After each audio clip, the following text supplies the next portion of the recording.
to commemorate the transition of the CEO of MTN Ghana to a higher role, reflecting on 5-ish years of work in the Ghana market. Salam Adadebo, thank you so much for talking to us here at MTN Ghana.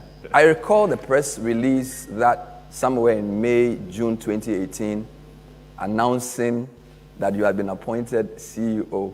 I think you would be the second Ghanaian. Do you remember that period? What's your fondest thought around saying yes to MTN and actually coming down to take up that role 2018? No, I do remember that period.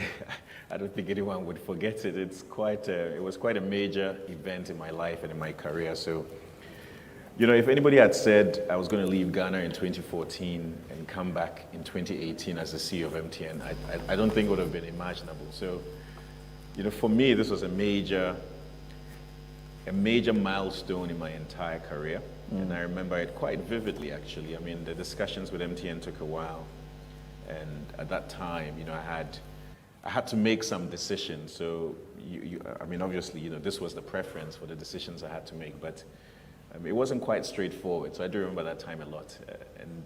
This was a role that I doubt anyone would have turned down for whatever reason, and I was looking forward to it. But of course, it's also a very daunting task to take on the CEO of MTN. You worked with Millicom at the time and then Digicel all over the world. So you were coming from a different company to MTN, arguably smaller companies to a bigger company. But you're coming back home. Absolutely. So there was this duality there. What was the thought process like? What was your perception, for example, around what MTN was? Because you never worked for MTN.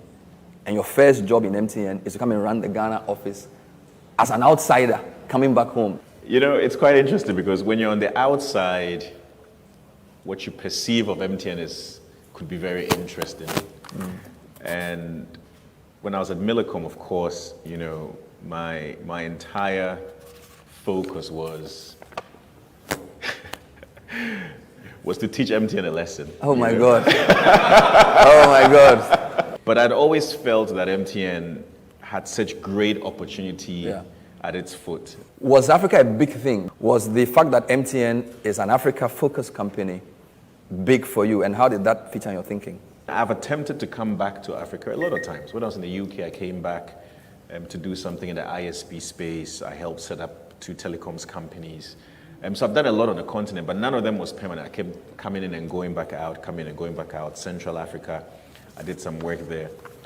So Africa has always featured, and I've probably moved back to this continent more times than most people in this place. I think I've moved back to the continent 5 times in my career, something like that. Yeah. I kept coming back because this was important to me. So MTN's Africa presence, absolutely big, but not only that. MTN has an Africa presence, but it's also a globally recognized brand. And when I was at Digicel, I remember we did a case study on MTN to look at how a successful telecoms company operates.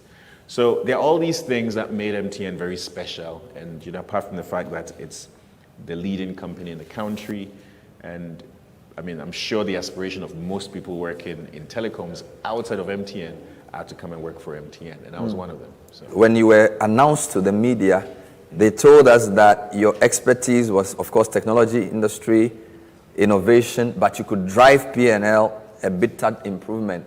They knew you could bring in those dollars. Are you able to tell us the direction of the curve? Let's use the top line, say revenue. When you took over, where was the company? Don't forget, within your period, there's been COVID as well, which brought a lot of people down. Just give us a sense of financial performance in the 5 years. No, look, financial performance has been good. And, I'm quite happy with what we have delivered as a team and as a company. And it takes, like they say, it takes a village to educate somebody. Typically, when you get a CEO job, you know your horizon is 2 to 3 years, and then you're going to move on. That's the typical, right? Today, when I leave here, I'll be 5 years and 9 months, which would be the longest serving MTN Ghana CEO in the history of the business. Right? Wow. Thank you. So for me, and this has been the first time I have spent this long in any role or in any company in my entire life as well.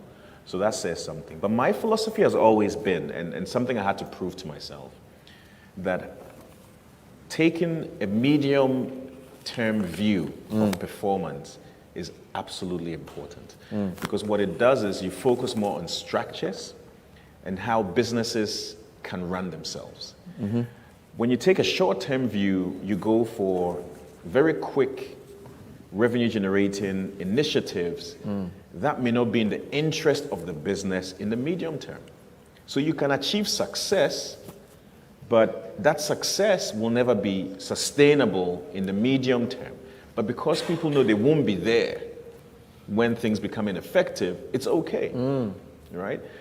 But I mean, I came in thinking, look, my style has always been, when I went to Millicom, when I went to Digicel, it had always been build structures. You may suffer at the beginning because people are looking for quick performance. So you have to adopt this dual track approach of what are the short-term wins, but how do I keep my eye on this medium-term structural performance instruments that I'm going to put in place? And that's what I believe we've tried to do over the last, 5.5+ years.